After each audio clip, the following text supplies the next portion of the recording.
bienvenue pour cette prog numéro 4 de Popcorn Reborn. Ça faisait un peu longtemps, ça faisait quelques semaines ou une semaine ou 2 semaines, peut-être 3 semaines que vous n'avez pas eu de prog, je ne sais plus, je ne sais pas quand est-ce que ça va sortir celle-là. Bref, mais on vous retrouve en bonne forme, on l'espère, et prêt à nous écouter déblatérer sur la pop culture que vous aimez tant. Je sais, cette prog-là, elle sortira quand les salles de cinéma réouvriront. Ah, l'année prochaine? Super. Super. Merde, je pensais que c'était avec Wonder Woman quand elle court sur l'autoroute. Je suis Ouais, désolé. on Euh, pourra prendre un moment pour discuter de Que ce si match. Guillaume parle beaucoup, vous n'êtes pas prêt de l'avoir, votre prog. alors justement, nous avons aujourd'hui notre cher Merou qui est, on l'appelle le boss de la 4G. Parce que comme vous voyez, il est toujours connecté, toujours dans Fluide. une forme pixelisée qui nous ravit tous. En fait, je suis le boss de la 4G par dépit parce que je suis soumis de la Wi-Fi sinon. Donc il faut que j'ai dû choisir, j'ai dû faire un choix. Mm. Nous avons ensuite Adrien Joly. Adrien, c'est son prénom. Joly, c'est son métier. Il est en forme, Adrien. C'est notre petit spécialiste des jeux vidéo. Et oui, il y a des sapins de Noël partout dans Arras, moi je suis content. Et la musique du Seigneur des Anneaux dans les rues d'Arras. Sérieux? C'est très bizarre aussi. Tout à l'heure, il y avait des musiques de Disney.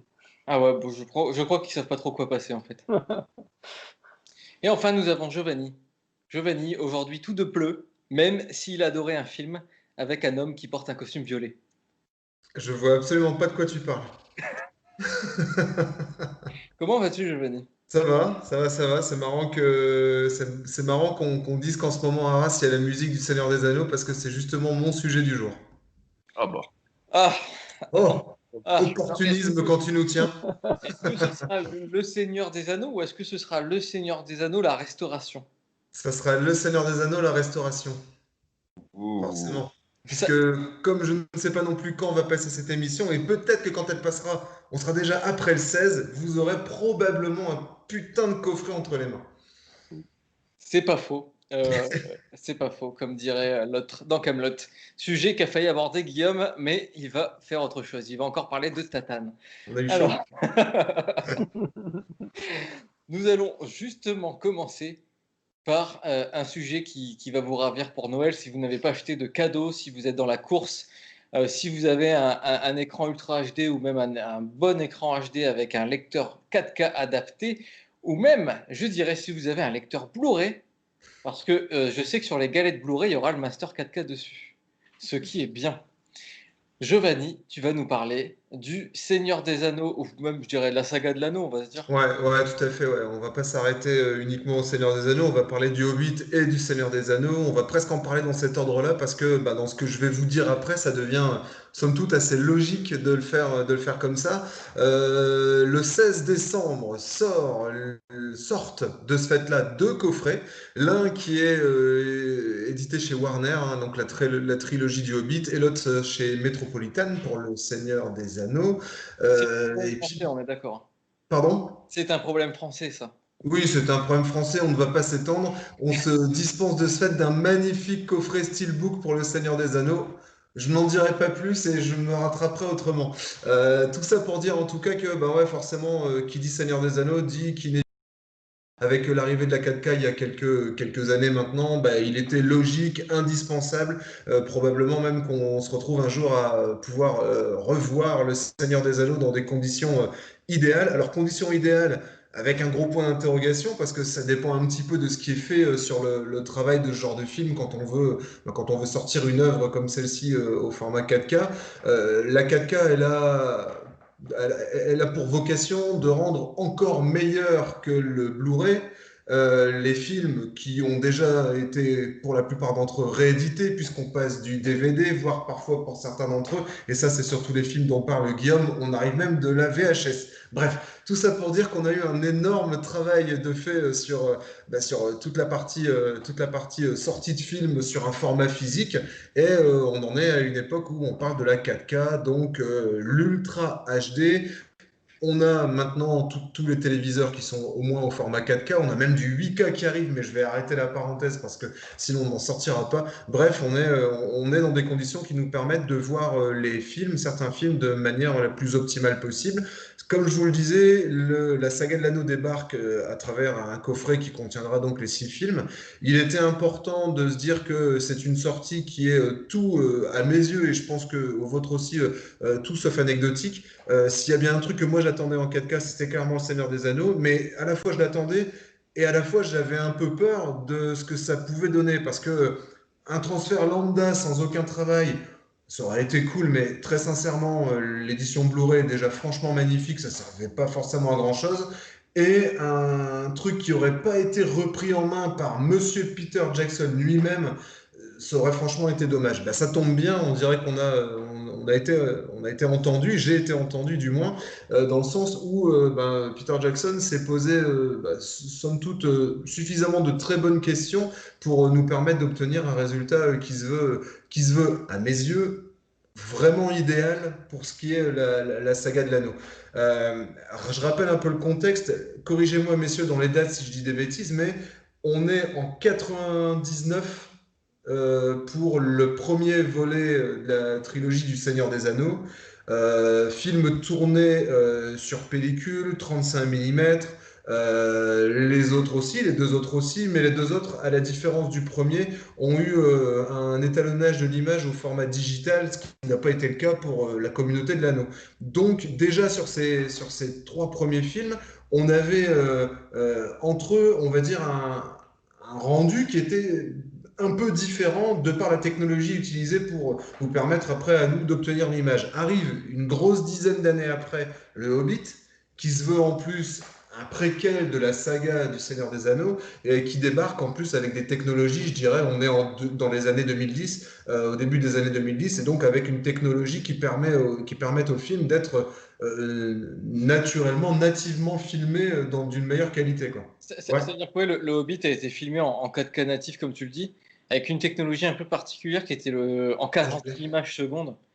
Ce qui n'a pas été gardé sur le Blu-ray 4K, et j'en suis fortement déçu, sachant que le Blu-ray 4K peut assumer cette cadence de lecture, quand même, faut le dire. Ouais, D'où ouais. l'intérêt par exemple, tester Gemini Man un jour dans la vie de Billy, parce qu'ils sont en 60 images secondes. Et ouais, la communauté de l'anneau sortie en 2001, puis après 2002-2003.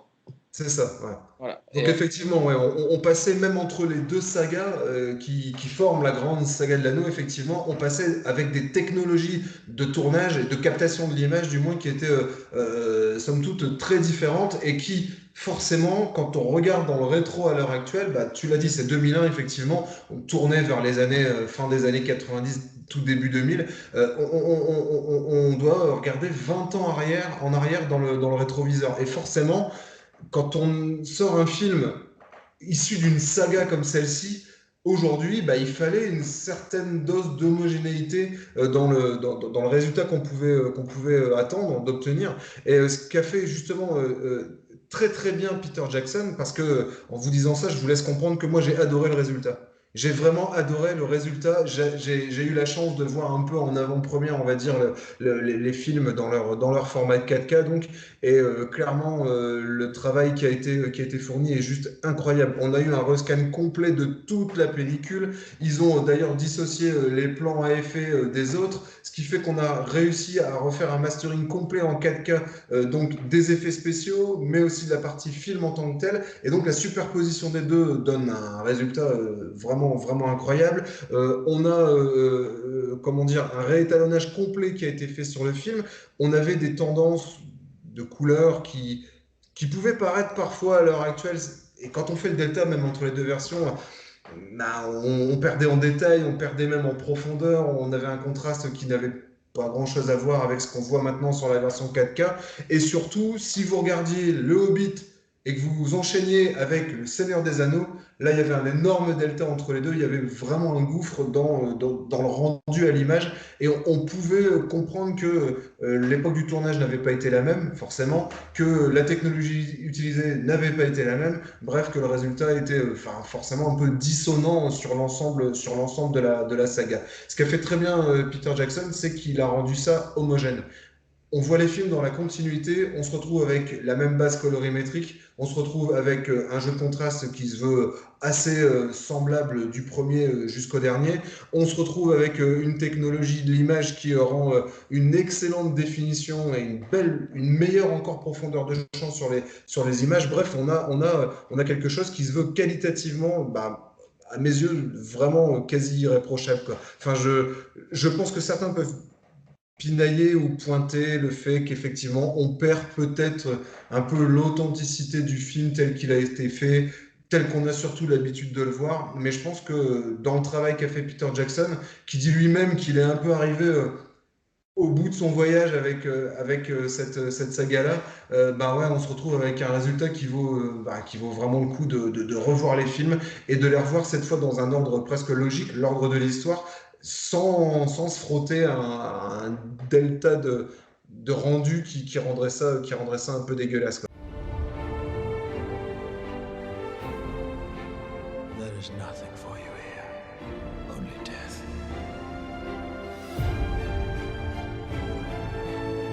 We cannot achieve victory through strength of arms.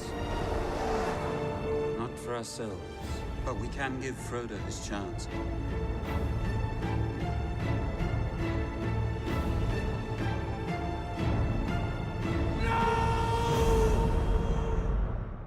La partie son, pareil, Dolby Atmos.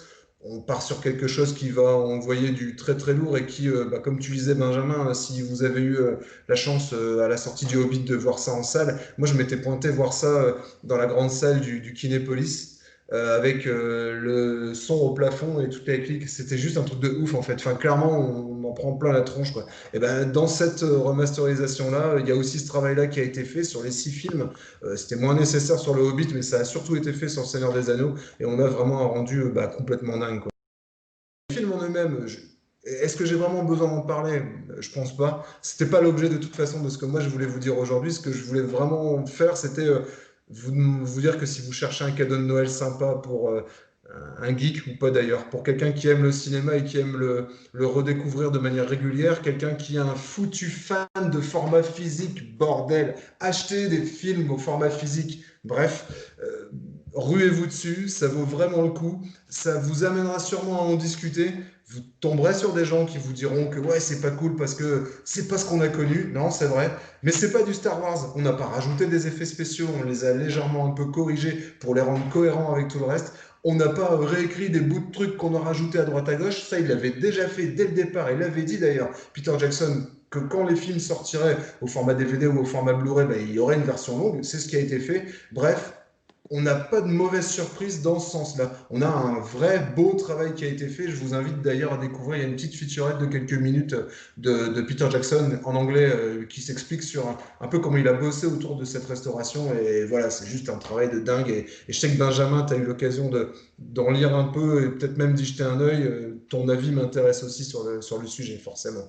Ce que j'avais dit à Guillaume et ce que je vous avais dit, parce que je t'avais dit aussi, c'est que finalement, Jackson, il s'est posé une très bonne question. Il s'est un peu posé la même question que George Lucas à la fin des années 90. Fin 90, avant la prélogie, George Lucas se dit, mais qu'est-ce que c'est Star Wars pour le gamin qui est né dans les années 90? C'est un nouveau type de son qu'il a d'ailleurs lui-même développé via sa boîte. C'est un nouveau type d'imagerie. Il y a des effets spéciaux numériques. Forcément, ça a donné tout un tas d'expérimentations qui sont plus ou moins bienvenus ou malvenus, on va pas se mentir, là-dessus, je pense qu'on a plus ou moins des points de vue différents, et des altérations qui ont pu poser problème, quoi. Par contre, là, Jackson s'est dit, mais qu'est-ce que le Seigneur des Anneaux en 4K? Parce que le Seigneur des Anneaux, comme tu l'as dit, on l'a découvert avec des contraintes, et on l'a découvert en 2K, c'est-à-dire que tous les Seigneurs des Anneaux, quoi qu'il arrive, été découverts, sont ensuite si vous avez vu les versions longues, ce sont des masters 2K numériques. Donc avec des scans assez anciens, on va pas se mentir, des technologies d'étalonnage numérique assez anciennes aussi. Et il y avait un autre souci qu'il a eu, c'est qu'entre la version DVD et la version Blu-ray, les encodages ne sont pas tout à fait les mêmes et les couleurs diffèrent. Donc il y avait déjà un problème de couleur entre le DVD et le Blu-ray, ça faut le savoir. C'est pas nouveau et en fait c'était vraiment de l'expérimentation. Et qu'est-ce que le Seigneur des Anneaux en 4K? bah, ça veut dire que le Seigneur des Anneaux en 4K, tout doit être nativement 4K.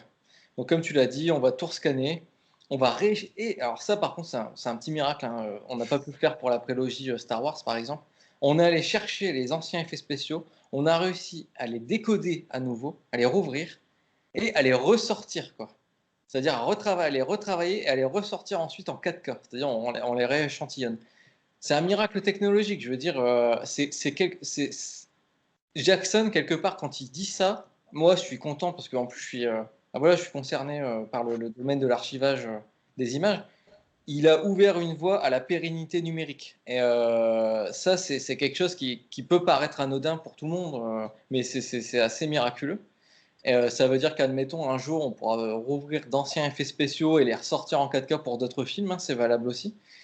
Et bref, ouais, il a tout ressorti. Et comme tu dis, l'étalonnage, je pense qu'il va choquer parce que ouais, tous les gens ne les ont pas forcément découverts comme ça, les 6 dans les salles. Sachant que le Hobbit, dit lui-même, le Hobbit, quand ils ont tourné, ils ont eu des gros problèmes avec la couleur. C'était du 4K à l'époque, mais c'était une colorimétrie qu'ils ne maîtrisaient pas. D'accord. Donc il fallait retravailler ça, quoi. Et c'est marrant, mais quand tu disais que Jackson il ouvrait la voie pour la conservation numérique, c'est un type, un type tu vois aussi quelles sont les profondeurs de ce questionnement par rapport à tout ça avec le documentaire qu'il avait sorti sur la Première Guerre mondiale. Aussi, J'ai complètement oublié le titre par contre, désolé. c'était avec des héros, non, vous avez Zéchol. They shall grow up. Ouais, c'est ça, exactement. Mm. Et tu vois, et t'avais eu beaucoup de polémiques qui avaient été notamment déclenchées quand tu avais eu la série Apocalypse qui était sortie sur France 2, où on pouvait se demander est-ce que c'est vraiment moral ou est-ce que c'est vraiment légitime finalement de retravailler des images d'archives pour les insérer dans un récit. Et ça, est-ce que c'est parce que c'est pas prendre le risque de dénaturer l'histoire, même de blasphémer entre guillemets sur la mémoire des personnes qui sont tombées au combat, etc. Et je trouve que c'est là que tu vois que l'intelligence, comme le disait Benjamin, l'intelligence technique de Jackson, elle se double vraiment d'une intelligence de récit, d'une intelligence thématique, d'une intelligence de cinéaste. Parce que quand il fait The Shoal Grow Up, en fait, tu vois que sa façon, la façon qu'il a de rendre ces images d'archives c'est des musées finalement, tu vois, tu les observes à distance et tu vois que même l'image en elle-même, c'est déjà une relique du passé. Tu n'as même pas besoin de regarder le contenu, l'image en elle-même déjà, c'est un truc qui appartient à une époque tellement lointaine que tu peux même plus t'identifier. Tandis que lui se dit, je fais ça pour faire revivre en fait les gens qui sont à l'intérieur, les gens qui composent le récit des images et pour te les rendre proches de toi, tu vois, et pour grosso modo que tu n'aies plus de frontières entre la mémoire, tu vois, de tout ça et l'expérience en fait, tu vois. Et, et je pense que parmi toutes les personnes qui se sont cassées les dents en fait sur la question du numérique, que ce soit au niveau de la conservation, que ce soit au niveau des effets spéciaux, leur emploi, et d'ailleurs ça fait toujours débat aujourd'hui, hein, le débat, il y a trop de CGI, non, il y a, la pellicule me manque, etc. Et tout. Enfin, je veux dire, on est encore en plein dedans. Je pense que Jackson, c'est vraiment un de ceux qui a su le mieux se projeter dans l'avenir, tout en amenant le passé avec lui, mais intelligemment, quoi, tu vois. Tu sais, qui a vraiment su faire un trait d'union entre les deux. Et bah, d'après ce que vous me dites sur ce qu'il a fait avec la restauration du Seigneur des Anneaux, ça a vraiment l'air d'être le cas, quoi. Après, je pense Ce qui est important à mes yeux, c'est qu'effectivement, on est dans l'époque où on ressort effectivement pas mal de films en 4K, du moins hein, ceux qui ont le potentiel pour être rachetés après par un certain public. Je dirais simplement que moi, ce qui m'a plu là-dedans, c'est on ne voit pas débarquer le Seigneur des Anneaux et le Hobbit dans un coffret comme ça, dans un magasin, sans aucune info, ouais, il est en 4K, achetez-le, point. On a quand même un éditeur qui a donné les moyens à l'auteur, en l'occurrence le réalisateur ici Peter Jackson, qui a quand même contrôlé du début à la fin, peut-être plus d'ailleurs sur le Seigneur des Anneaux que sur le Hobbit, mais quoi qu'il en soit, qui a tenté de maîtriser de A à Z l'intégrité de son travail. Il n'y a qu'à écouter les heures et les heures de bonus sur les Blu-ray ou les DVD qui ne sont pas d'ailleurs sur le 4K. Enfin bref, ça c'est un autre sujet, mais on lui a donné les moyens de mener à bien ce travail et de le faire comme lui souhaitait le faire, quoi. Il y avait Juste un détail, c'est que si au pire les gens n'aiment pas cette version 4K qui se rapproche, hein, on va pas se mentir, qui se rapproche de ce que devait être le film, quoi qu'il arrive, même s'il y a eu des altérations avec les contraintes techniques. Dites-vous une chose, c'est qu'il ne va pas interdire la vente des coffrets Blu-ray classiques, quoi. Ça, c'est quand même un des avantages qu'on a par rapport à Lucas.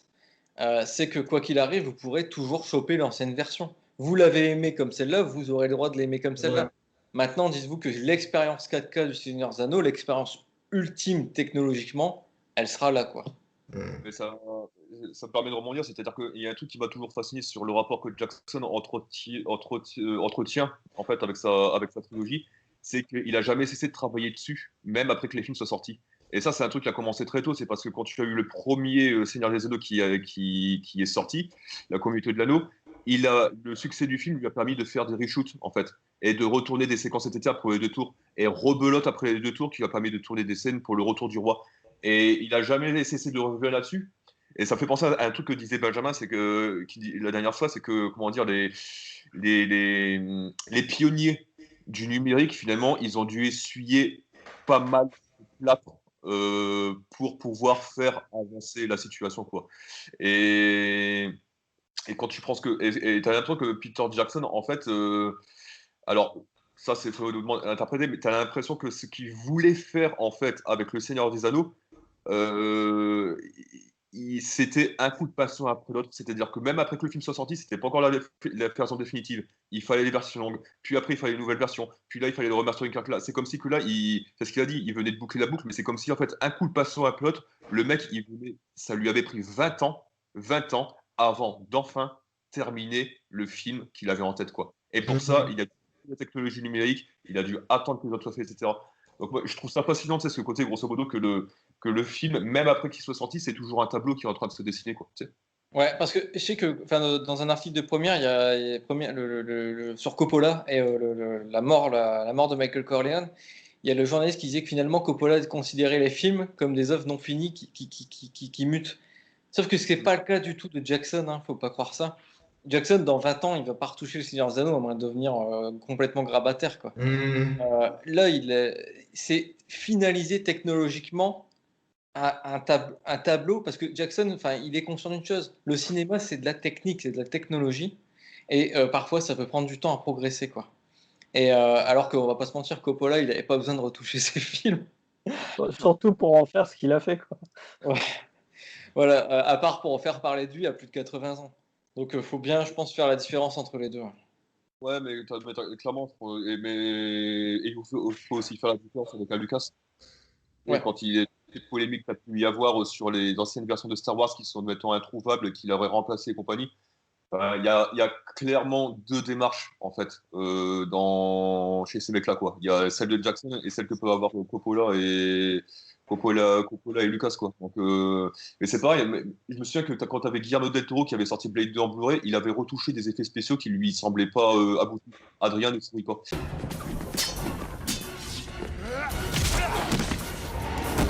Et Mais j'aime bien ces effets spéciaux. Moi, perso, j'y toucherai pas. Parce que j'ai aimé le film comme ça. Enfin, j'ai apprécié, quasiment. C'est ça. Mais du coup, ce qui est con, c'est que je comprends la démarche, mais d'un autre côté, tu peux plus. L'ancienne version du film n'est pas éditée en Blu-ray, ce qui est logique. C'est pas cher à ressortir. Voilà quoi. Ouais. Tu dis merde quoi, tu vois. Quand tu dis bien de garder les 2 versions, si c'est possible. Mais tu sens que du coup, Lucas, lui, il est au croisement des deux. À la fois, c'est à faire avancer technologiquement une œuvre qu'il aurait voulu plus pousser, et en même temps, parfaire son tableau artistique, quoi. C'est pour ça qu'à mon avis, Jackson se reconnaît tellement en Lucas, quoi. Mais je pense que ça doit être je pense que c'est l'enfer pour ces mecs-là, si tu veux, qui doivent. Enfin, t'imagines ce que c'est de faire le Seigneur des Anneaux. Alors déjà, tu es obligé de tourner avec 3 équipes différentes qui sont à pied d'œuvre 24 heures sur 24. Du coup, tu as toutes les emmerdes que tu peux imaginer sur un tournage, les acteurs qui se cassent leurs dents comme Viggo Mortensen dans une scène de combat. T'as ci, t'as ça.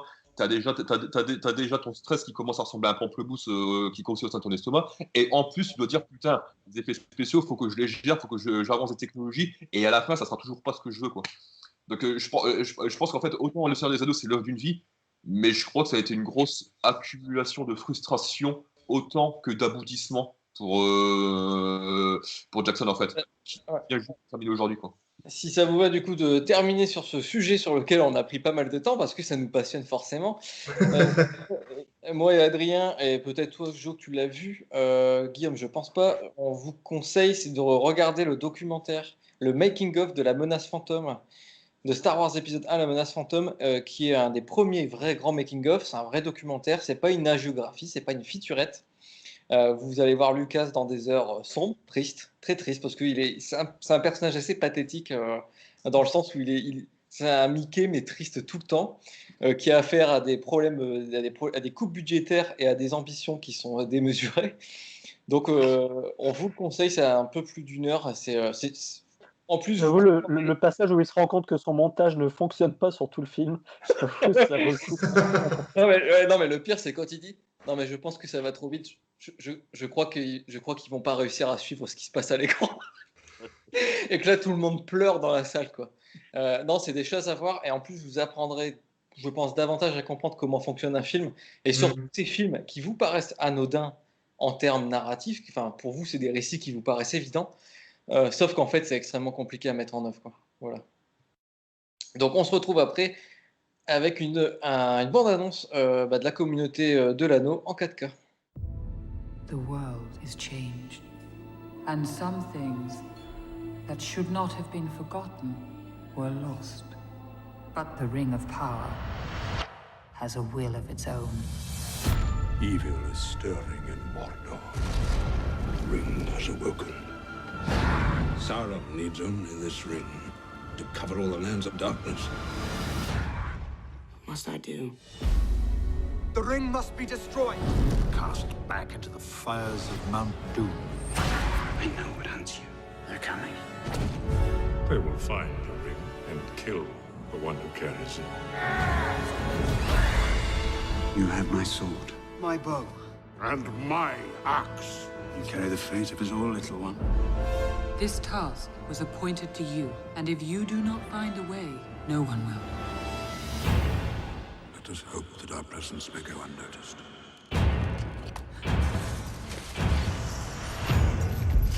They are coming. We must turn back! Shall not pass!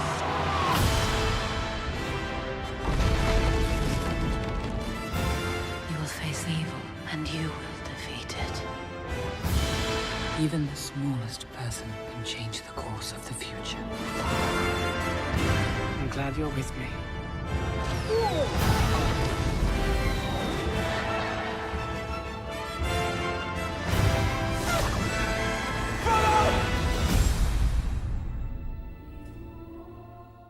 On se retrouve juste après du coup un extrait, une vidéo de la communauté de l'anneau en 4K qu'Adrien aura sagement choisi, l'espère-t-on du moins, et nous allons passer à un tout autre sujet. Adrien va Oui. nous parler d'une chauve-souris qu'il apprécie beaucoup. Une chauve-souris qui a eu le droit à ses heures de gloire au début des années 90. Batman et Robin. Alors, non pas Batman et Robin, Nous cherche des crosses, vieux frère! mais il va nous parler de Batman, la série animée.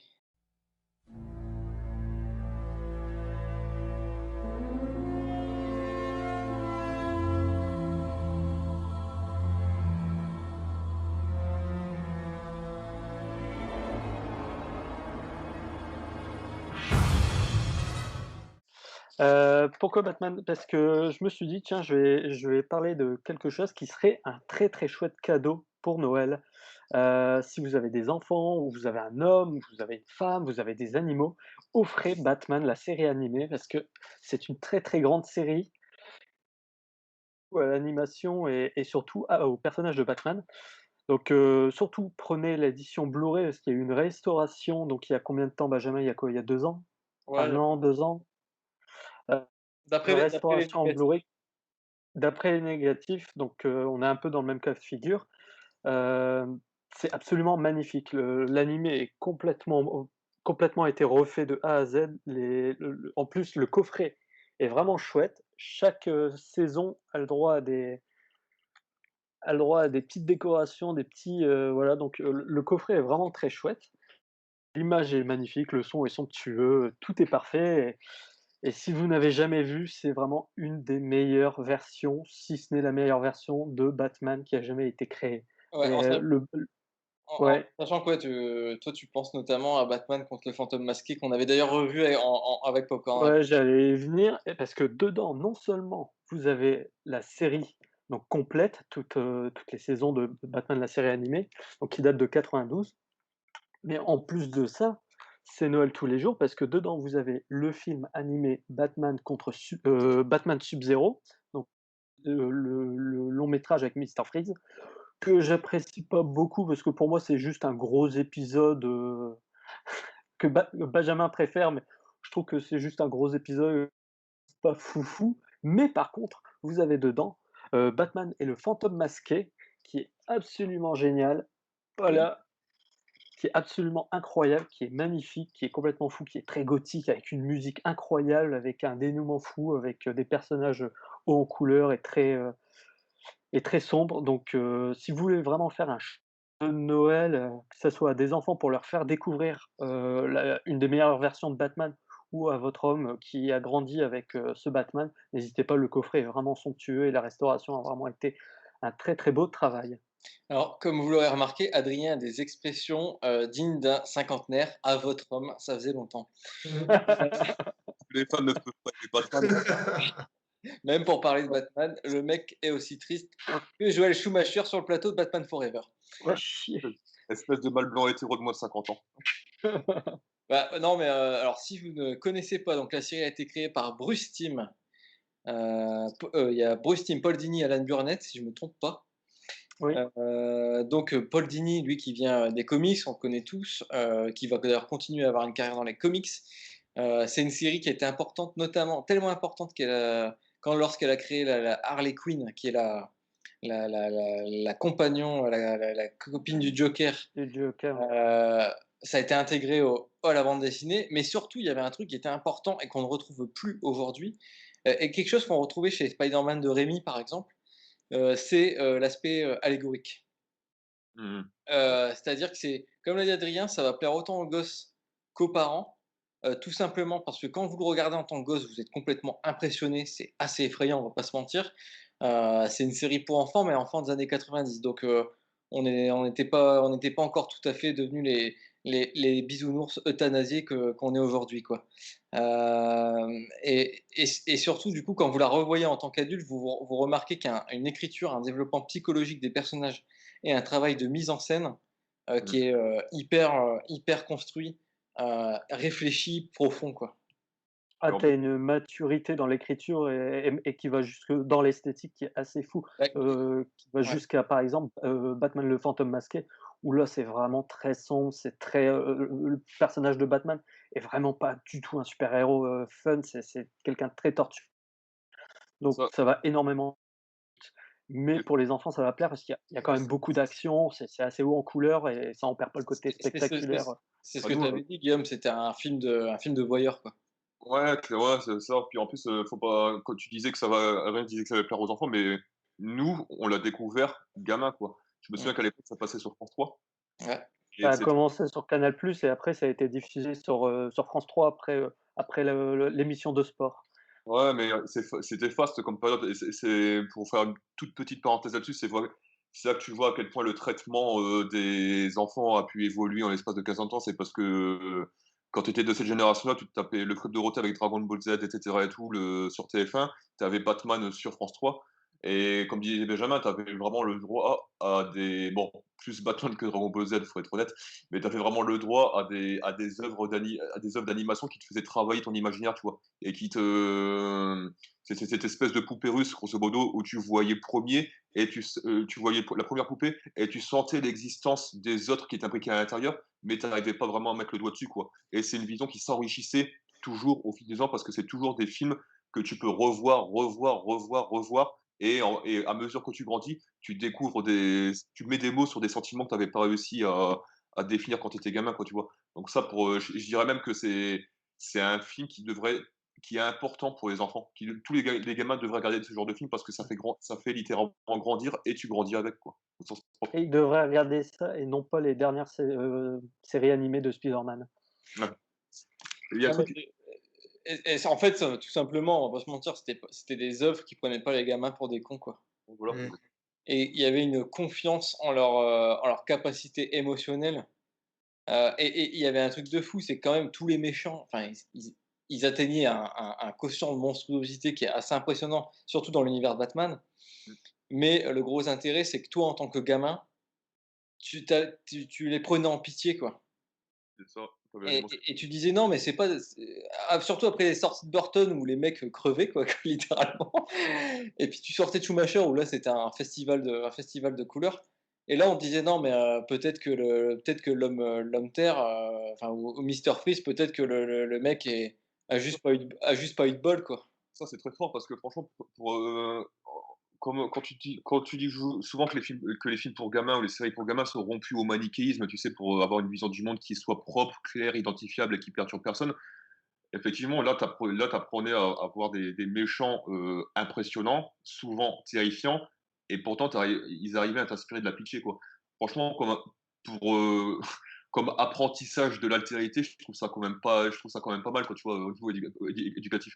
Et t'avais un truc, moi, qui m'avait, quand on avait revu Batman et le fantôme masqué, un truc qui m'avait méchamment interpellé, c'était à la virtuosité avec laquelle il arrivait à digérer l'héritage du film noir. Mmh. C'était vrai, et ça m'avait fait penser un petit peu à Roger Rabbit, tu sais, toute proportion gardée, parce que Roger Rabbit, Zemeckis avait aussi un jeu très prononcé avec les codes du film noir, jusque dans la musique, c'était très appuyé, etc. et tout. Et là, tu sentais que le mec, il en avait vraiment aussi dirigé l'héritage expressionniste, ce qui fait que tu avais des plans qui t'impriment complètement, qui t'impriment méchamment la rétine, quoi. Bah, même dans le design général des bâtiments ou des rues ou de la ville en elle-même, même de la Batmobile. C'est très mais d'ailleurs, c'est très conscient parce qu'à un moment, tu as 1 ou 2 épisodes, je sais plus, avec comment il s'appelle? Le détective gris ou je sais plus quoi, tu as un épisode avec un personnage comme ça. The Grey Mask, un truc comme ça. Oui, tu as un épisode sur un détective comme ça et en fait, tout l'épisode sur un personnage un peu style détective, En et fait, c'est vraiment très conscient, quoi. c'est The Spirit, en fait, le Grey Mask. C'est limite The Spirit Mmh. de Eisner, quoi, qui est adapté. C'est super intéressant à regarder. Giovanni, est-ce que tu avais vu la série? Pas du tout. C'est vrai? Non, Donc, je ne l'ai pas vu et pourtant je l'ai acheté il y a pas très longtemps d'ailleurs dans le magnifique coffret que tu as montré là. Et ouais, j'ai hâte de voir. Et je pense que de ce que vous en dites, clairement, moi qui ai des enfants et qui sont en plus dans un âge où ils peuvent commencer, enfin, même pour certains, ils peuvent largement regarder ce genre de programme. Je manquerai pas de justement de leur proposer parce que j'ai la sensation qu'on est quand on est dans le monde de Disney+, à travers des petits dessins animés, même pas gentils, mais surtout très cons pour la plupart d'entre eux. Et ça serait bien de leur montrer un peu autre chose. J'avoue que je le fais déjà, mais tant qu'à faire. Et puis il y a une vraie intelligence narrative et formelle à tel point que enfin, tu verras pour purée, je vais encore dire l'homme terre, je suis désolé, je retrouve plus son nom. Gueule d'argile. Gueule d'argile, désolé. Bah, du coup, ouais, c'est Clayface en fait en anglais, c'est pour ça que j'étais perdu. Alors pour Gueule d'argile, le double épisode, il y avait un truc, on l'avait revu du coup juste avant le film, et il y avait un truc auquel j'ai repensé, puis avec lequel on se questionnait avec Guillaume, c'est que l'épisode a été conçu quasiment en même temps que Terminator 2, et en fait Gueule d'argile bouge et change de forme comme le T-1000. D'accord. Et il y avait même aussi des trucs effrayants du genre Batman qui est dans Gueule d'argile et puis son visage qui se forme à l'intérieur, de la même manière que le T-1000 montrait je ne sais combien de visages à la fin de Terminator 2. Et du coup, tu dis, purée, c'était vraiment des années où les mecs se posaient des questions, quoi. Même dans le style visuel, tu sais, dans Terminator 2, tu avais cette espèce d'hyper sophistication, que ce soit l'image ou du son, tu sais, avec tu sais, une esthétique sonore qui était très empruntée, où tu sens que chaque bruit était un petit peu étouffé pour produire quelque chose, et visuellement. Et dans tout ce travail visuel et sonore-là, tu le retrouvais aussi un petit peu dans Batman, en fait, le fantôme masqué. Ce qui ne veut pas dire que le mec c'est forcément inspiré de James Cameron, mais je pense que c'est une association. Peut-être, mais il y a aussi beaucoup de l'association d'idées, quoi. Et tu vois vraiment que l'exigence qu'ils mettaient pour faire leur série, pour penser leur esthétique, pour conduire leur récit, Je déteste faire le vieux con, quoi. Mais c'est un truc que tu ne retrouves plus aujourd'hui dans les séries pour gamins, quoi, clairement. Dans les séries jeunes publics, en tout cas, on va dire ça. C'est clair. Et on va pas se mentir, qu'est-ce qu'ils ont vendu comme jouet à l'époque? Mais Quel gamin n'a pas eu la Batmobile qu'est-ce qu'on était heureux aussi. C'est clair. Bah écoutez, je pense que pour terminer là-dessus, on vous conseillera une chose, c'est que cet univers de Batman, donc Bruce Timm, tout ça, toute la même bande, Burnett, etc., ils ont poursuivi et ils ont créé une série. Je crois que c'est entre la saison 3 et la 4 de Batman, ils ont créé les aventures de Superman, qui est super cool. C'est pas tout à fait le même design, c'est pas la même ambiance forcément. Les mecs ont. D'ailleurs, il y a un making-of qui est très bien où les mecs disent non, mais quand vous alliez dans une salle pour aller voir Batman, bah, vous arrivez pas, vous arrivez pas à trouver votre siège en fait. Par contre, quand vous allez dans une salle pour aller voir Superman, il fait lumineux, donc vous arrivez à retrouver votre siège. Et bah, du coup, quand ils ont conçu leur série animée, ils l'ont pensé aussi comme ça, quoi. C'est le pendant inverse, c'est hyper lumineux, c'est beaucoup plus épuré au niveau design. Aussi. Et par la suite, ça a cartonné. Et ils ont fait la Ligue des Justiciers, chef-d'œuvre absolu d'animation qu'on vous conseille de redécouvrir. Oui. Sur Cartoon Network, c'était. Ouais, bah après, moi, je les ai vus sur France 3. Et bon, il y a encore d'autres séries dérivées, je sais pas si c'était toujours là. Je sais que de temps en temps, Burnett et Bruce Timm, on les retrouve sur certains films de l'univers animé DC Comics qu'on retrouve dans des Blu-ray enfin, vous pouvez choper un peu partout. Par contre, je vous conseille vraiment, c'est de revoir Batman, Superman avec des justiciers. C'est vraiment quelque chose de complètement fou, quoi. Et puis, ben, si vous aimez la Ligue des Justiciers, essayez de choper le scénario jamais réalisé de George Miller, enfin, qui allait être conçu par George Miller. Il est disponible en ligne et c'est assez fantastique. Donc, on se retrouve peu après avec un extrait de Batman, la série animée.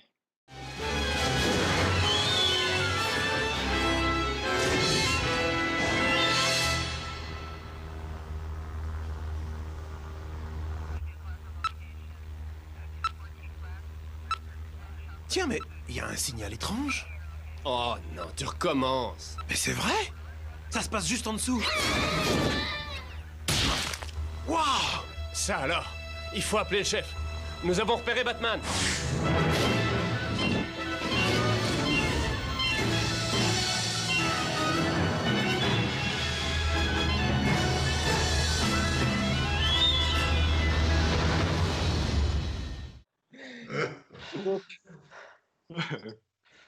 On vient de voir un extrait de Batman, la série animée, et si on rigole, ce n'est pas parce que l'extrait était drôle, mais parce qu'Adrien nous a fait une sale blague.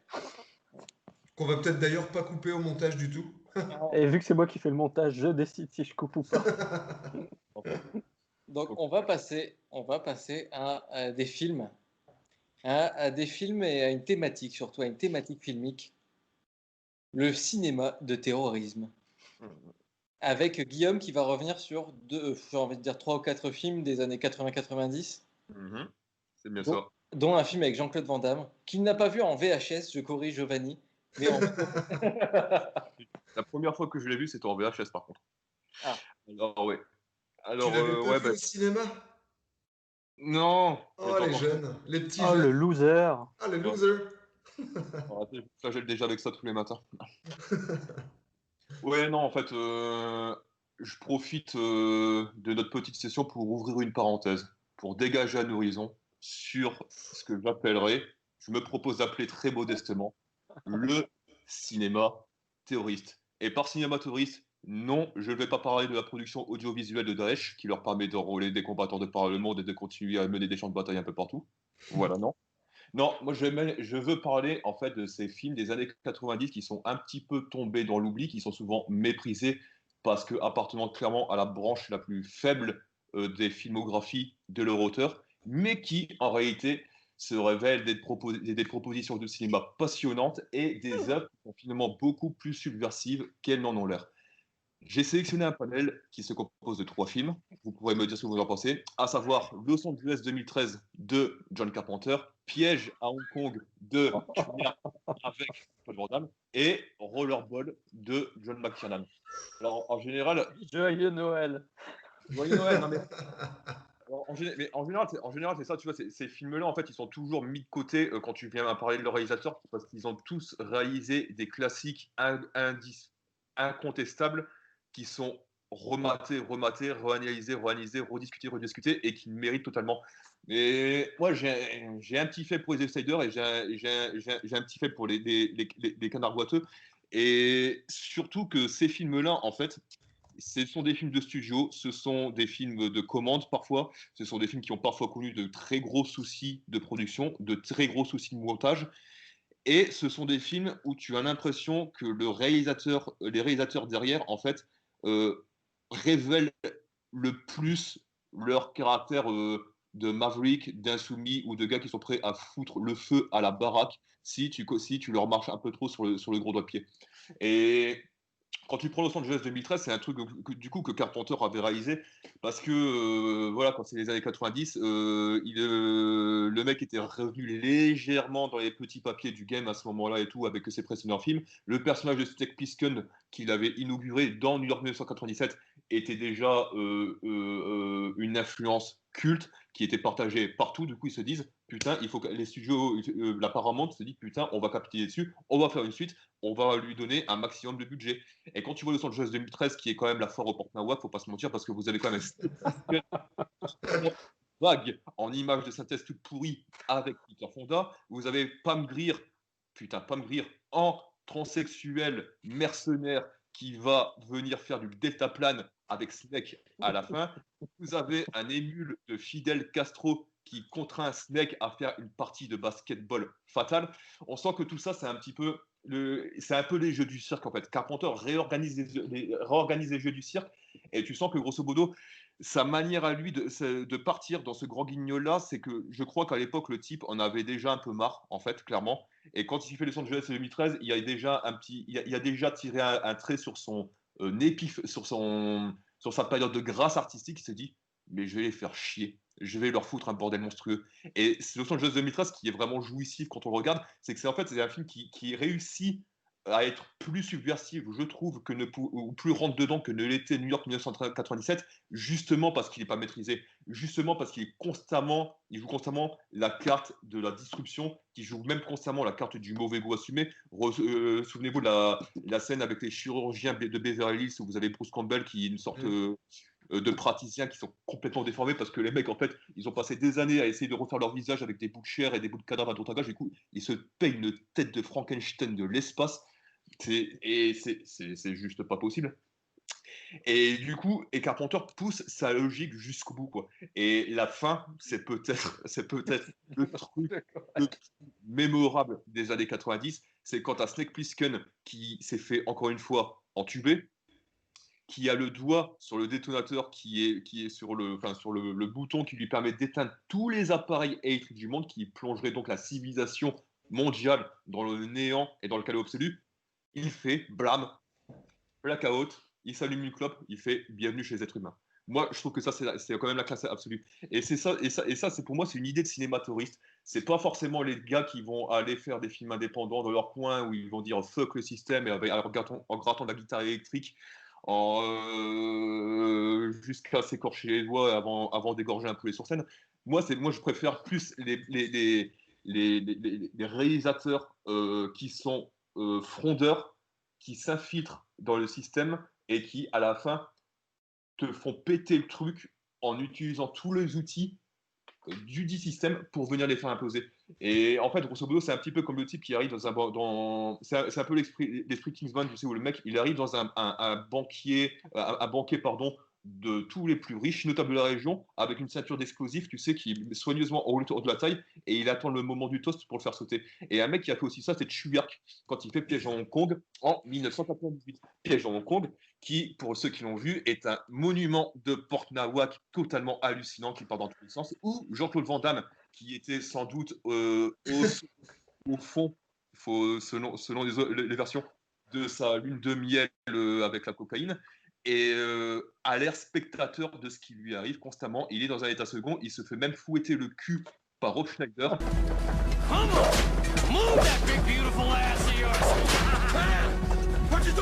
Dans une de couscous où vous avez la caméra qui fait un gros plan sur son cul en legging. Enfin, ça Van Damme aime bien, mais par contre, le coup l'enduit, il ne l'avait pas prévu. Et ce qui est marrant avec les gens de compte, c'est que du coup, Tueur qui était venu pour tourner Double Team avec Van Damme et Dennis Rodman 2 ans auparavant. Moi, j'aime bien le film.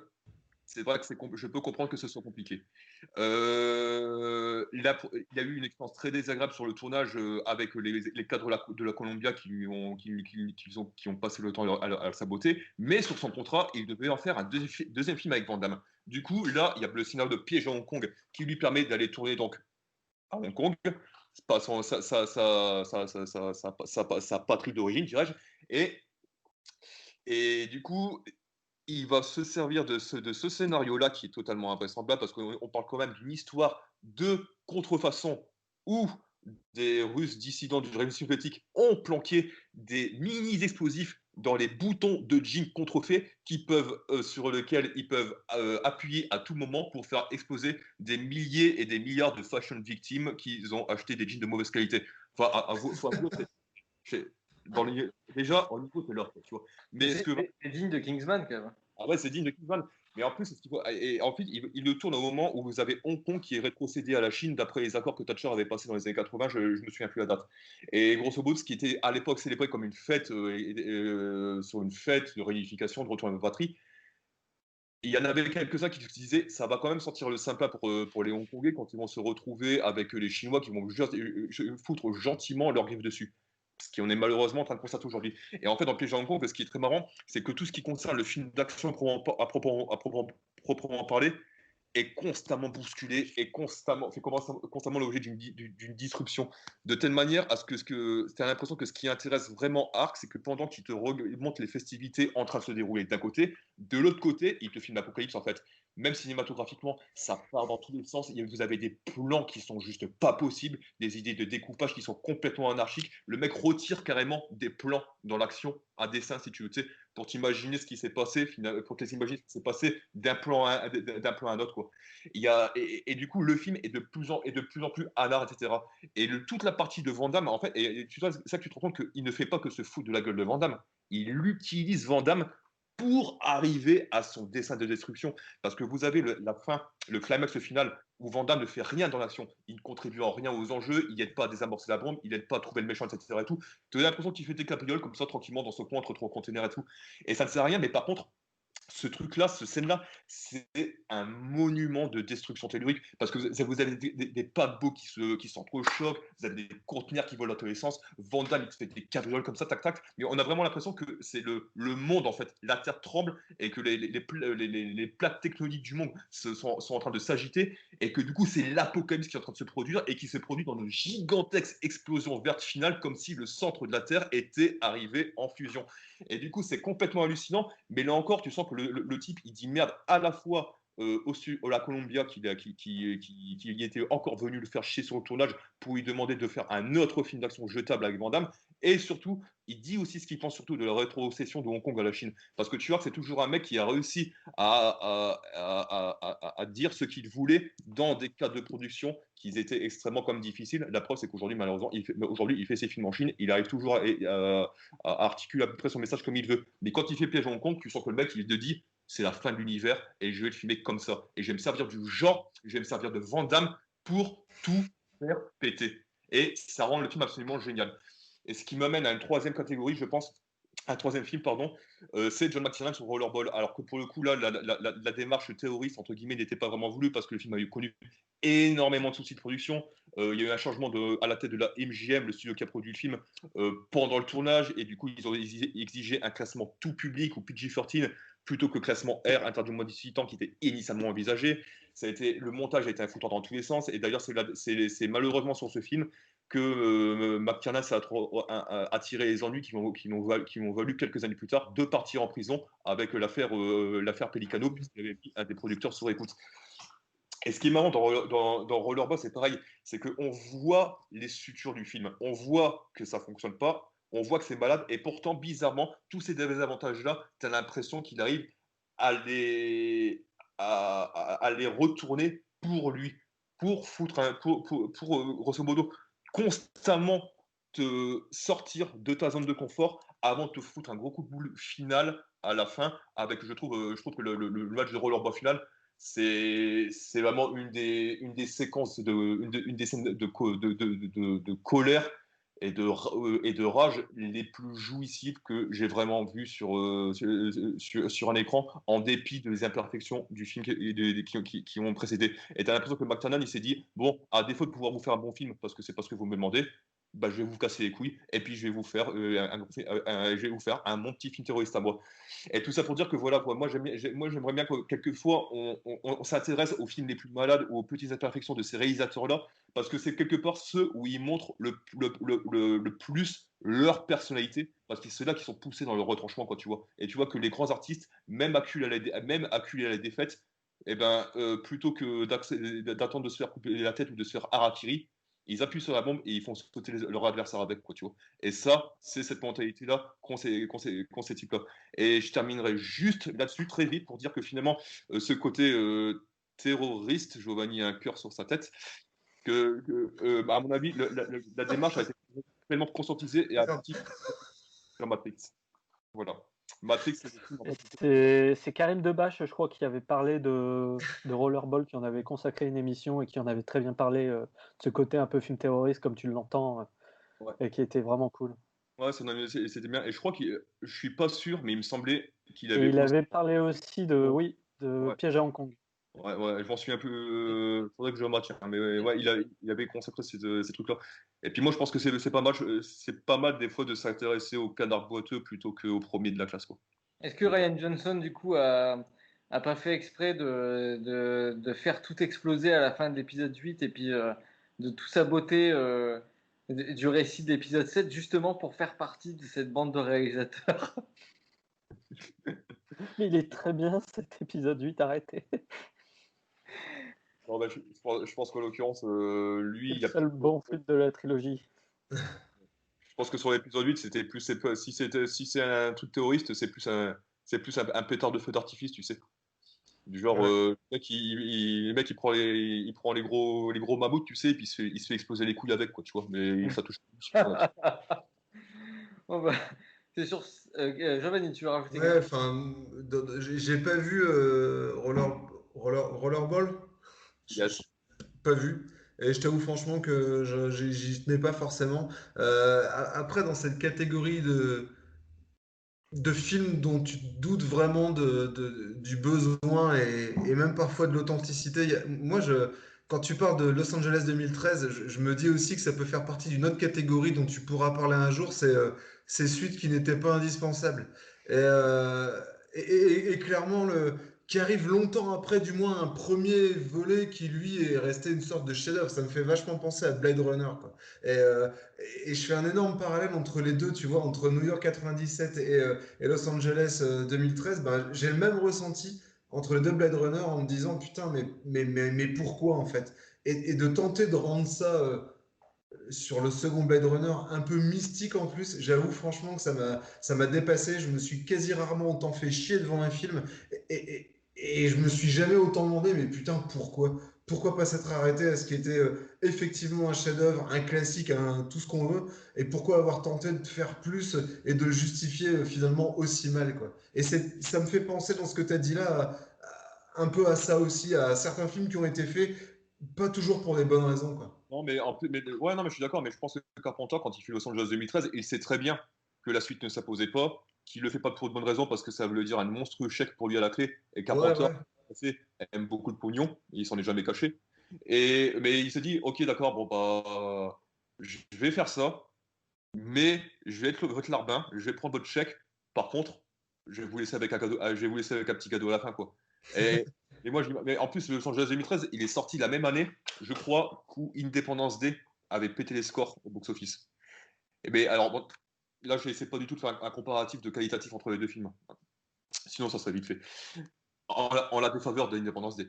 Mais ce que je veux dire par là, c'est que tu vois que autant que Independence Day, c'était un film qui était très fédérateur, où grosso modo, c'était America First, universaliste et tout. Là, tu as le mec à la fin de Los Angeles 2013, il te renvoie la civilisation à la préhistoire, quoi.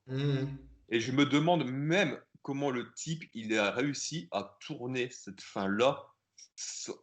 Comment il s'en est sorti en fait. Mais clairement, ça c'est un truc que je comprends pas. Comment le mec s'en est sorti? Moi, je pense il leur a dit Snake Plissken va faire du skateboard, enfin faire du Du surf. du surf, et avec Peter Fonda, et vous n'allez pas y croire vos yeux. C'est tellement ça, tu sens que le mec, tu sais que c'est 2013, mais c'est tellement ça. Tu sens qu'il prend tous les mémos des exécutifs pour se plier à une logique de spectacle qui est complètement abracadabrantesque.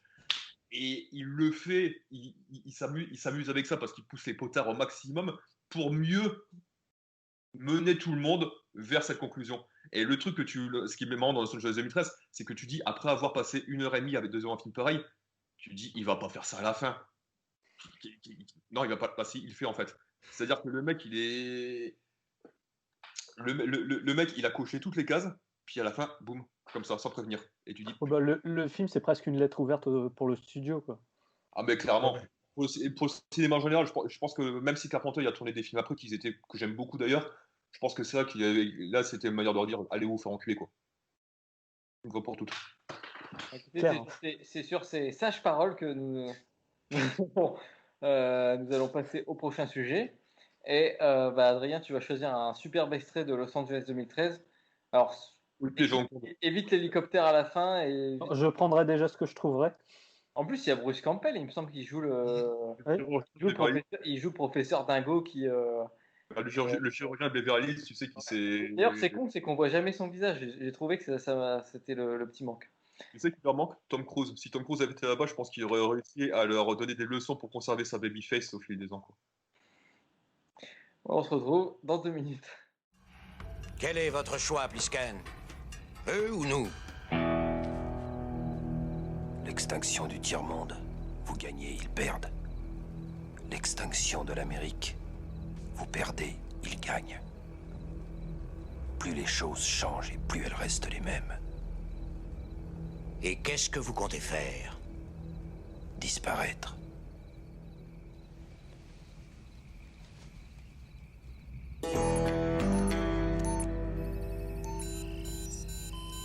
Il entre le code mondial. Pas le code cible.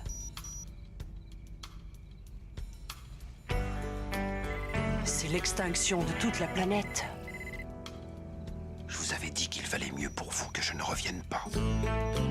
Tu appuies sur ce bouton, et tout ce qui a été accompli depuis les 500 dernières années sera anéanti. Notre technologie, notre mode de vie, toute notre histoire. Nous devons tout recommencer. Pour l'amour du ciel, ne fais pas ça, Snake! Appelez-moi Plisken.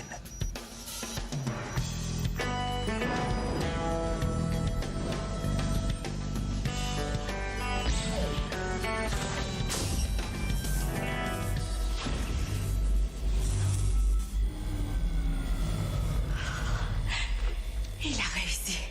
Il a éteint la Terre. Alors, nous revoilà après un extrait de Los Angeles 2013, donc réalisé par John Carpenter et qui fait suite à New York 97 ou Escape from New York. Une suite qu'on n'attendait pas forcément, mais que j'ai trouvé assez sympathique. Moi, je l'ai trouvé surtout un peu lourde au niveau de la mise en scène de l'action, quoi. Mais le reste m'a bien. Franchement, j'ai trouvé ça assez fandard à regarder, quoi. Voilà, désolé, j'aime beaucoup ce film et je vous emmerde tous. Bon, là, on va passer à un dernier sujet un peu particulier. Donc, c'est un jeu vidéo qui s'appelle Ghost of Tsushima, qui est sorti cette année sur PlayStation, uniquement sur PlayStation, développé par Sucker Punch, qui avait fait les Infamous, pour ceux qui connaissent. On incarnait un mec qui avait des pouvoirs et on choisissait de les utiliser en bien ou en mal. Mm-hmm. Et au fur et à mesure, on évoluait en mode super vilain, etc. Ou en super-héros, et la réputation auprès des habitants et de la police changeait. C'était vraiment intéressant. Et donc, ils sont revenus avec Ghost of Tsushima, qui est un jeu qui se veut être... qui t'implique à incarner un samouraï. Donc, tu es dans une énorme bataille au début où l'île de Tsushima est envahie par les Mongols, dirigée en plus par un héritier de Gengis Khan. Et en fait, tout le monde se fait massacrer, toi tu survis, ton oncle qui était le seigneur survit, et l'idée ça va être de libérer ton oncle, de retrouver des alliés, libérer les alliés, et au fur et à mesure, libérer l'île et puis affronter le grand méchant, quoi. Donc voilà pour la présentation de Ghost of Tsushima. Alors, C'est un jeu récent? c'est un jeu assez récent, ouais, cette année. Ouais. Ok. Ah, c'est un truc que tu peux retrouver au pied du sapin de Noël, quoi. Ouais, mais justement, je ne vais pas vous le conseiller. Ah, Pour une fois, je vais être... parce que c'est un jeu triple A, donc triple A, ça veut dire un énorme budget. ouais. Et je vais vous expliquer pourquoi c'est un peu... je trouve ça un peu chiadé d'arriver à ce résultat, tout simplement. Et pour ce faire, je me suis dit qu'on allait faire... Enfin, du coup, j'ai noté un petit dialogue qu'on va jouer avec Adrien. Donc, c'est un dialogue imaginaire, je tiens à le dire et je le répète, un dialogue imaginaire, fictif, entre un joueur qui s'appelle Ben D, et vous imaginez bien qui peut être ce joueur, et un développeur de Sucker Punch, donc la boîte qui a fait Ghost of Tsushima. Adrien, es-tu prêt? Adrien est prêt à recevoir un Oscar. Alors, allons-y, Adrien, c'est parti. Mais c'est un jeu de samouraï et on tue en traître. Oui, mais attends, ton maître t'en fera la remarque à un moment. Il te dira de reprendre le combat comme un samouraï. Ouf, nous sommes sauvés donc. Mais tu continueras à tuer en traître. Tiens, voici une sarbacane empoisonnée. Ouais, enfin, du coup, on n'est plus trop samouraï. Ferme-la et joue. Ah, mais ouais, mais pourquoi ça n'a pas d'influence sur la jauge de réputation qui n'est rien d'autre qu'une autre échelle d'amélioration? Alors que vous avez fait les Infamous, les gars, avec de vraies échelles de réputation. Ferme-la, regarde les feuilles s'envoler et imprègne-toi. Ouais, mais mon bonhomme, il est coincé dans le sol, là. Je suis trop imprégné, là. Bon, allez, joue l'histoire et arrête de faire le con. Ouais, mais on se fait chier à l'histoire, il n'y a quasiment aucune réelle cinématique. Vous passez d'une séquence à une autre, et parfois du jeu à un plan mal branlé avec un fondu au noir. Attends. Non, j'attends plus, c'est fini, j'en ai ras le cul. Ces fausses cinématiques, vous les cadrez de loin avec quelques légers dézooms et zooms. Ouah, la mise en scène japonisante, mais pas du tout, vous êtes des enfoirés. Car l'animation et les combats mis à part, et encore, eh ben, elle est généralement moyenne et elle est souvent putain d'eau fraise, hein, je vous le dis. Hein. Et que vous n'avez même pas pris le temps d'animer un tant soit peu les PNJ, donc les personnages autour, dont la physique, attention, ne permet pas de chuter d'un rocher, les gars. Attends, regarde à nouveau le décor et l'univers, la direction artistique. Ouais, alors j'ai vu, on a compris, c'est chouette, il y a des feuilles qui volent, il y a des champs remplis de feuilles avec des couleurs différentes. Bon, c'est blanc, c'est rouge, bon, ok, on a compris que vous aimez les coquelicots. Alors c'est parfois très beau, les combats sont dynamiques. En intérieur, c'est la merde parce que votre caméra, elle est pas assez réactive. Bah du coup, on voit plus rien, puis on se fait déchiqueter. Et les quêtes annexes, bon, c'est sympa, c'est parfois formidable. Le gros problème des quêtes annexes, c'est qu'elles sont mieux menées que votre quête principale. Parce que votre quête principale, on dirait qu'elle a été reprise de Mafia 3, mais en moins bien digérée, donc vous imaginez. Et puis ce remplissage d'objectifs, là, bien mécanique et sans mise en scène, on en parle. Hein, les différentes manières de collecter certaines expériences, bon, ça peut être cool. De temps en temps, il y a un renard, c'est mignon. Mais il n'y a pas de vrai boss, il n'y a pas de surprise, il n'y a pas de difficulté, il n'y a pas de choix, et encore moins d'implication narrative. Hein, vous nous avez aussi fourgué l'écriture d'un personnage secondaire qui est complètement what the fuck. Et puis, comme mon ami Adrien me l'a suggéré il y a un an, il y a quand même eu un certain downgrade au niveau des graphismes entre-temps. Hein, on en parle des textures fixes, là, les textures fixes qui sont pas jojo du tout, qui sont dégueulasses. Bon, en gros, t'as pas aimé le jeu, t'es un raciste. Non, mais écoute, je suis pas un raciste. Hein. Si tu veux, on peut parler des bateaux qu'on peut pas diriger, on peut parler du Kurosawa Mode, le Kurosawa Mode, les gars, attention, hein, qui prend des cinéphiles pour des fanboys qui n'ont jamais eu aucune bonne expérience sonore et coloré Kuro. Parce que vous savez quoi? Le Kurosawa Mode, vous avez le droit à un son étouffé. Parce qu'un son étouffé, ça fait vieux film. Alors, comme diraient les... Ouais, vraiment, en plus. Hein. Comme diraient les Anglais, et surtout SS-117, come on, Jack. Alors, tais-toi, Billy Cowboy, va réviser ton guide du petit routard japonais, et puis surtout ton guide du récit pour les nuls. Et puis, sayonara, pauvre con. Bravo, messieurs. J'ai plus envie de jouer au jeu, mais là, au moins, je sais pourquoi. Il manquait, je pensais qu'Adrien il aurait dit un truc du genre t'y connais rien aux jeux vidéo de toute façon, ou un truc comme ça. Non, je ne suis pas auteur du texte. Non, j'imaginais pas un développeur comme Adrien, parce que sinon Adrien m'en aurait voulu. Ouais. Non, bah, en tout cas, je vous conseille pas vraiment le jeu, vous l'aurez compris, c'est assez buggé. Pourtant, il a eu quand même d'assez bons retours, enfin des 15 sur 20, des 6 sur 10, parfois des 5 sur 10, parfois des 7. Bref, il y a eu aussi le prix des joueurs en ce moment qui est le Games Award. Les Games Awards, il y a eu le prix du joueur que je ne comprends pas du tout. Peut-être parce que c'est un peu dépaysant et que je vous dis, il y a des paysages sympas et que franchement, le mode photo n'a jamais autant valu le coup que sur ce jeu. Il y a des modes photo dans les jeux vidéo. Bah, concrètement, sur le jeu, il vaut mieux utiliser le mode photo. Sinon, ouais, c'est pas officiel, mais je pense que il y a une forme de hype sur le caractère japonisant, quoi. Non, mais c'est ça, je sais que sur Twitter et sur Facebook, les mecs arrêtaient pas de se toucher les paysages, quoi. Ils auraient pu... Ouais, enfin, un jeu vidéo, c'est pas que des paysages, il y a autre chose. Il y a une technique, il y a une caméra, il y a beaucoup de choses. Il n'y a pas juste des paysages. S'il n'y avait que des paysages, bah, tu mets une succession de photos et puis basta. En fait, pour faire le lien, je pense que Ghost of Tsushima est au jeu vidéo, ce que Blade Runner 2049 au cinéma. Ah, merci. Bon. Et puis, dans le C'est principe, beau, mais c'est chiant. dans le principe, c'est quand même d'après ce que vous dites, c'est quand même une contradiction absolue de dire qu'un jeu est bien parce qu'il se résume à une série de jolies cartes postales sans que tu puisses naviguer dans ces cartes postales, quoi. C'est anti-compétitif. Tu bouges à l'intérieur et tout, mais en fait, t'as que ça, quoi. Finalement, tu as une jolie direction artistique, mais tu peux pas tout en faire. Ça, il faut bien le savoir. Tu as des arbres qui ne bougent pas d'un putain de centimètre, ni d'un iota, si tu passes à côté. Tu as des branches par terre non plus. Et c'est pourquoi, d'ailleurs, juste après cette chronique, vous aurez le droit à un extrait formidable que j'ai enregistré depuis la PlayStation, où mon cheval a fait une des plus grandes chutes buggées de l'histoire de ce jeu, avec mon bonhomme qui a suivi. C'était assez incroyable.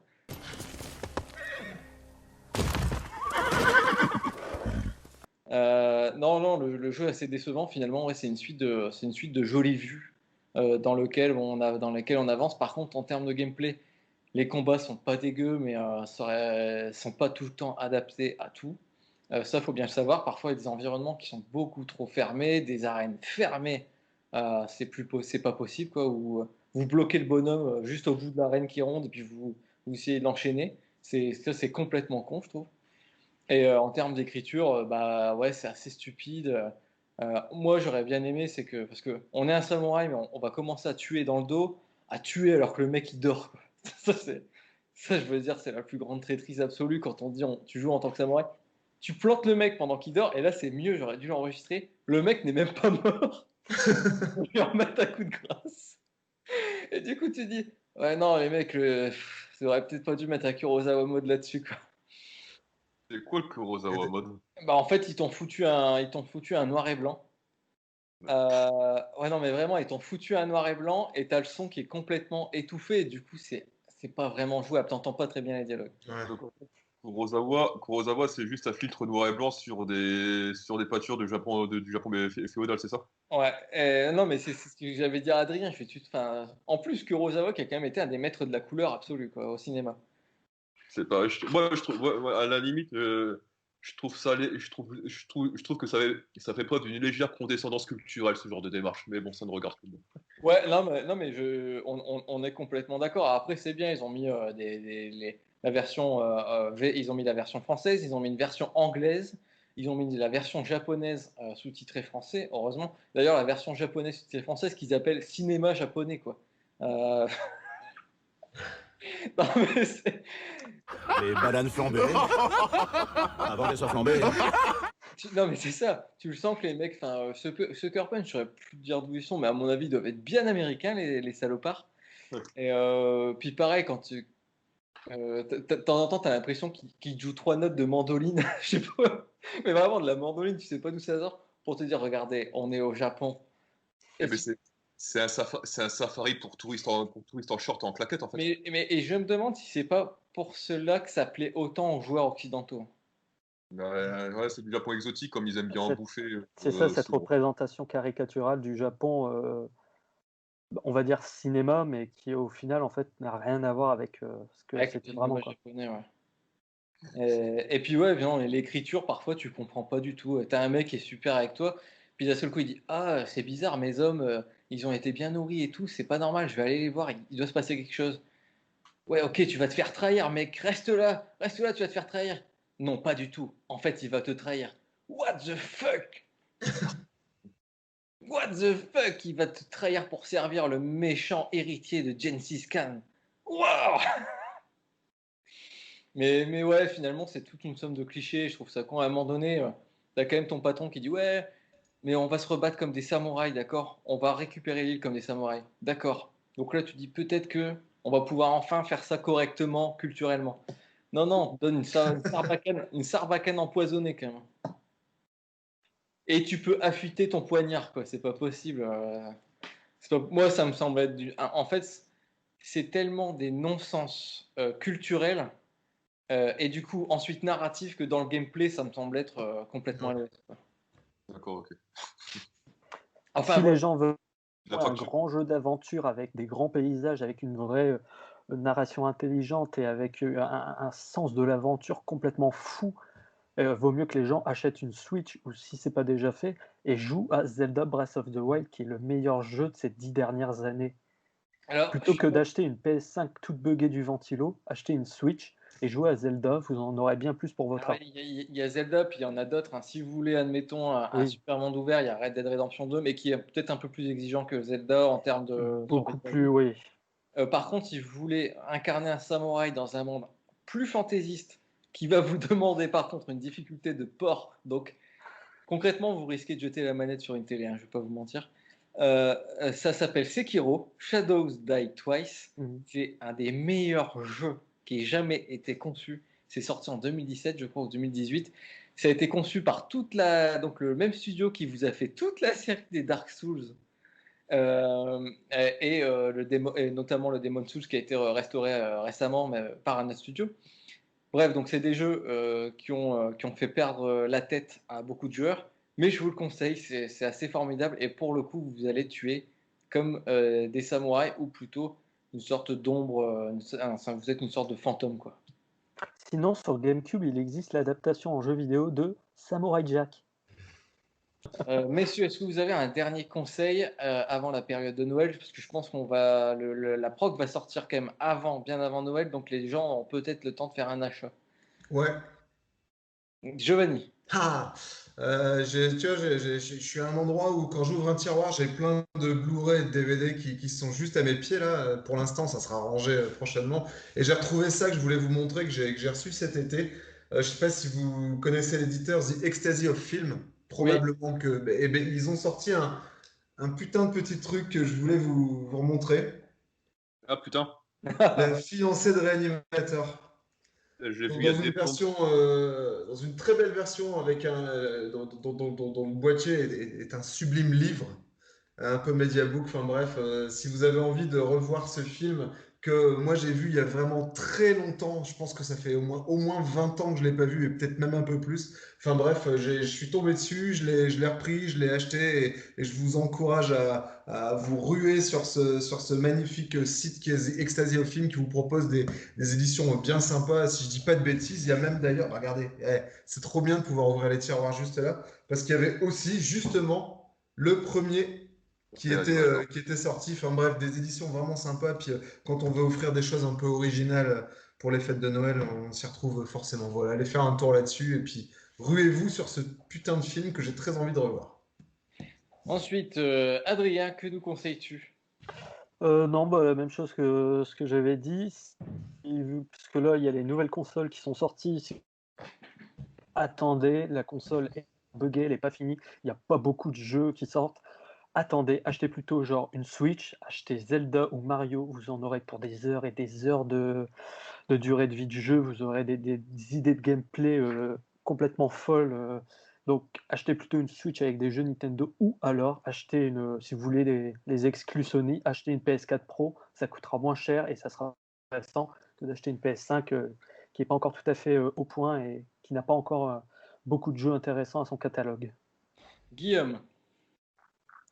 Rien, achetez rien, c'est la merde de toute façon. Gardez Très bon résumé.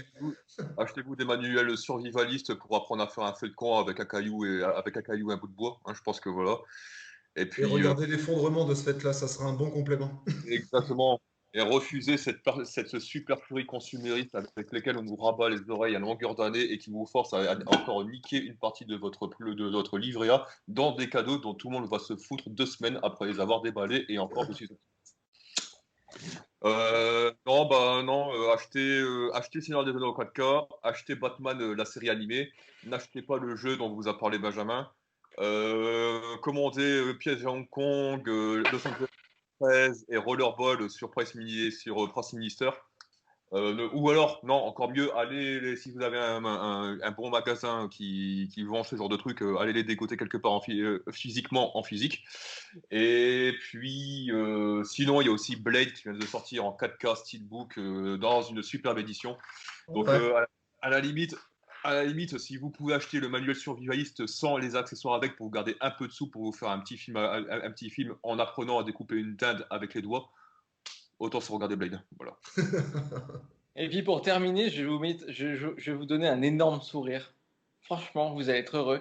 Pour terminer, moi, je vous conseille les aventures homoérotiques de Tom Cruise dans Top Gun.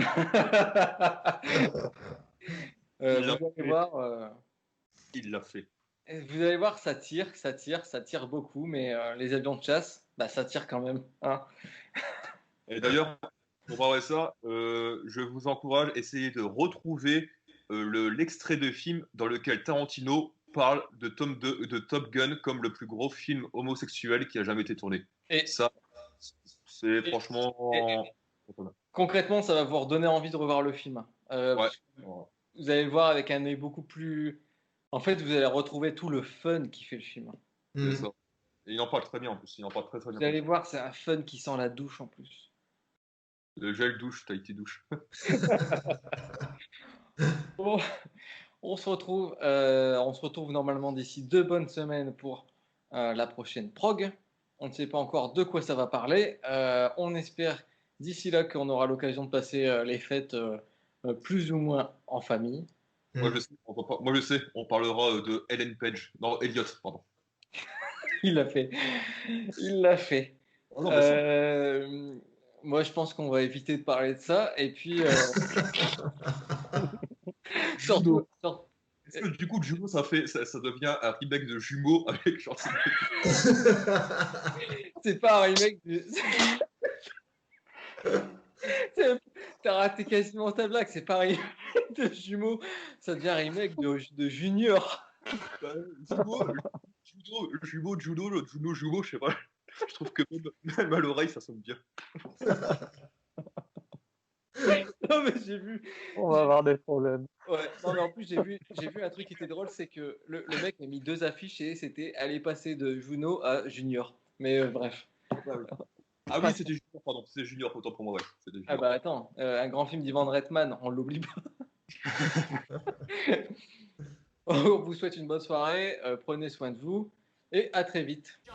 What, like the spine? The spine, yeah. Like one sentence? Like no, I don't fucking Boy Meets Girl, I don't give a shit about that. Fuck Boy Meets Girl, fuck Motorcycle Movie. No, what is really being said? What's really being seen? That's what you were talking about. Because the whole idea, man, is subversion. You want subversion on a massive level. You know what one of the greatest fucking scripts ever written in the history of Hollywood is? What? Top Gun. Oh, come on. Top Gun is fucking great. What is Top Gun? You think it's a story about a bunch of fighter pilots? Yeah, it's about a bunch of guys waving their dicks around. It is a story about a man's struggle with his own homosexuality. That's serious. That is what Top Gun is about, man. You've got Maverick, all right? He's on the edge, man. He's right on the fucking line, all right? And you've got Iceman and all his crew. Right. They're gay. They represent the gay man, right. All right? And they're saying, go the gay way, go the gay way. He could go both ways. What about Kelly McGillis, right? Kelly McGillis, she's heterosexuality. She's saying, no. Go the normal way. Play by the rules, go the normal way. And they're saying, no, go the gay way. Be the gay way. Go for the gay way. All right, that is what's going on throughout that whole movie. He goes to her house, right? All right, it looks like they're gonna have sex. You know, they're just kind of sitting back. He's taking a shower and everything. They don't have sex. He gets on the motorcycle, drives away. She's like, what the fuck is going on here? Right. Next scene you see her, she is in the elevator. She is dressed like a guy. She's got the cap on. She's got the aviator glasses. She's wearing the same jacket that the Iceman wears. She is, okay, this is how I gotta get this guy. This guy's going towards the gateway. So I gotta bring him back. I gotta bring him back from the gateway. So I'm gonna do that through subterfuge. I'm gonna dress like a man. All right? That is how she approaches it. Right. All right, but the real ending of the movie is when they fight the MiGs at the end. All right, because he has passed over into the gateway. They are this gay fighting fucking force, all right? And they're beating the Russians. The gays are beating the Russians, all right? And it's over, and they fucking land, and Iceman's been trying to get Maverick the entire time. Finally, he's got him, all right? And what is the last fucking line that they have together? They're all hugging and kissing and happy with each other. And Ice comes up to Maverick, and he says, man, you can ride my tail anytime. And what does Maverick say? Maverick, you can ride my sword fight! Sword fight! Sword fight! Fucking it, man!